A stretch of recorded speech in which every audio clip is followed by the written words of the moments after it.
Assalamualaikum warahmatullahi wabarakatuh. Yang terhormat Bapak Ridwan ME selaku dosen pengampu mata kuliah manajemen UMKM dan juga teman-teman perbankan syariah 5B yang kami banggakan. Kami dari kelompok 4 yang terdiri dari saya Intan Aulia Kusumawardani, kemudian ada Zulia Nurul Fitriani, Ulil Albab, dan juga Siti Istiqomah. Kami akan mempresentasikan mengenai kemitraan dan pengembangan usaha. Kita langsung masuk ke materi yang pertama, yaitu tentang pengertian kemitraan dan juga pengembangan usaha. Yang pertama, pengertian kemitraan. Kemitraan berdasarkan Undang-Undang Nomor 9 Tahun 1995 adalah kerjasama antara usaha kecil dengan usaha menengah atau usaha yang besar yang disertai dengan memperhatikan prinsip saling membutuhkan. Kemitraan adalah suatu strategi bisnis yang dilakukan oleh dua belah pihak atau lebih dengan jangka waktu tertentu untuk mendapatkan keuntungan bersama yang berlandaskan prinsip saling membutuhkan dan saling membesarkan. Dalam konsep Islam, kemitraan adalah salah satu cara untuk menjalin hubungan baru dengan orang lain yang sama-sama memiliki kepentingan bersama. Kemitraan atau kerjasama dalam Islam dapat diartikan juga dengan syirkah, yang artinya adalah percampuran dua harta menjadi satu dalam sebuah ikatan kerjasama yang dilakukan oleh dua atau lebih orang dalam sebuah perdagangan. Kedua belah pihak yang melakukan syirkah berhak mendapatkan keuntungan sesuai dengan kesepakatan yang telah dibuat bersama. Tujuan dari kemitraan adalah untuk meningkatkan pemberdayaan usaha kecil, baik di bidang manajemen, produk, pemasaran, ataupun teknik. Yang materi selanjutnya adalah pengertian pengembangan usaha. Pengembangan sendiri adalah segala sesuatu yang dilakukan untuk memperbaiki pelaksanaan pekerjaan. Sedangkan usaha adalah kegiatan yang secara tetap dan terus-menerus yang di dalamnya itu mencakup kegiatan produksi dan distribusi dengan tujuan untuk memperoleh keuntungan baik yang diselenggarakan oleh individu ataupun badan usaha. Kesimpulannya, pengembangan usaha adalah kemampuan perusahaan untuk meningkatkan seluruh kinerja perusahaan. Materi yang selanjutnya akan disampaikan oleh Mbak Zulia Nurul Fitriani, kepadanya kami persilahkan. Yang selanjutnya yaitu poin B, yaitu jenis-jenis kemitraan dan pengembangan usaha. Yang pertama itu jenis kemitraan. Yang pertama itu pola interplasma yang merupakan pola hubungan antara kelompok mitra usaha sebagai plasma yang berhubungan dengan perusahaan inti. Yang kedua itu pola subkontrak yang merupakan hubungan kemitraan dengan kelompok mitra usaha yang memproduksi kebutuhan yang diperlukan oleh perusahaan tersebut. Yang ketiga itu pola dagang umum yang merupakan hubungan kemitraan usaha yang memasarkan hasil dengan kelompok usaha yang mensuplai kebutuhan untuk perusahaan. Yang selanjutnya itu jenis pengembangan usaha. Terdapat dua jenis pengembangan, yaitu pengembangan vertikal dan pengembangan horizontal.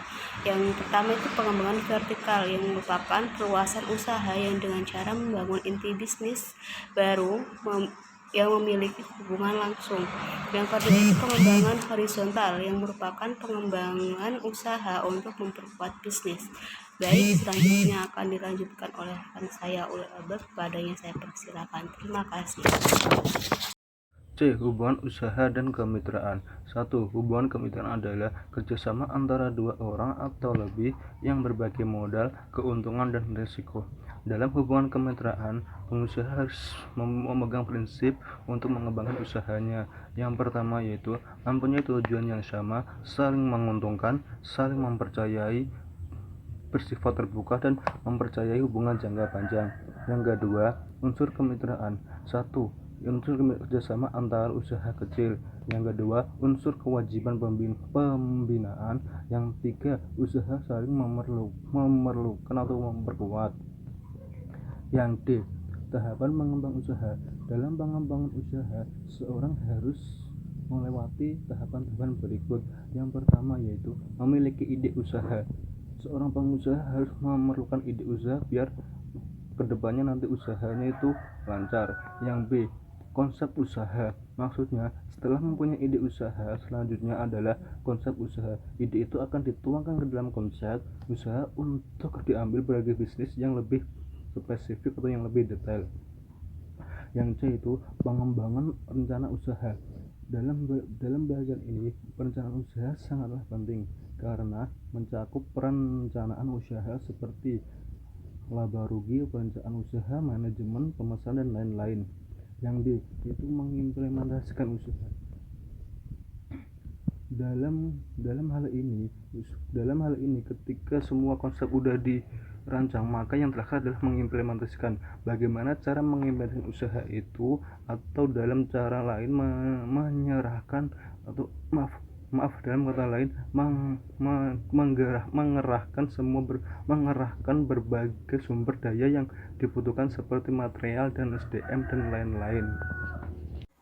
Selanjutnya, untuk poin yang E, yaitu strategi pengembangan usaha. Dalam pengembangan suatu usaha, perusahaan harus menyusun, menetapkan, serta melaksanakan strategi. Menurut Fred R. David, terdapat 4 jenis strategi. Yang pertama, A. Strategi integrasi vertikal. Strategi ini menghendaki agar perusahaan melakukan pengawasan lebih kepada distributor, pemasok, dan para pesaing. Kemudian yang kedua yaitu B. Strategi intensif. Strategi ini memerlukan usaha-usaha yang insentif untuk meningkatkan posisi persaingan perusahaan melalui produk yang ada.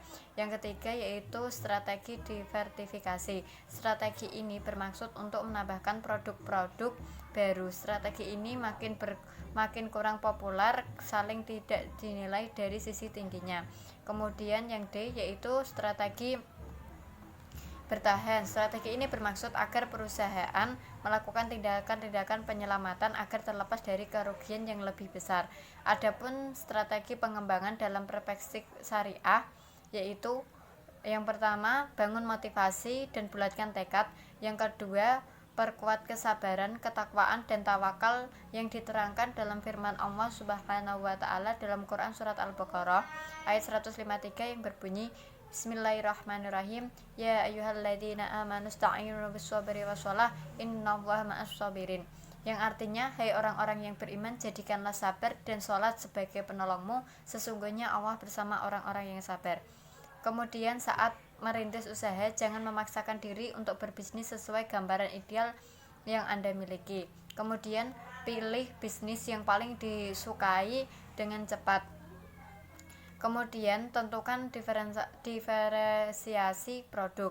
Kemudian pilih fokus dan berjalan secara fokus. Carilah teman dan partner.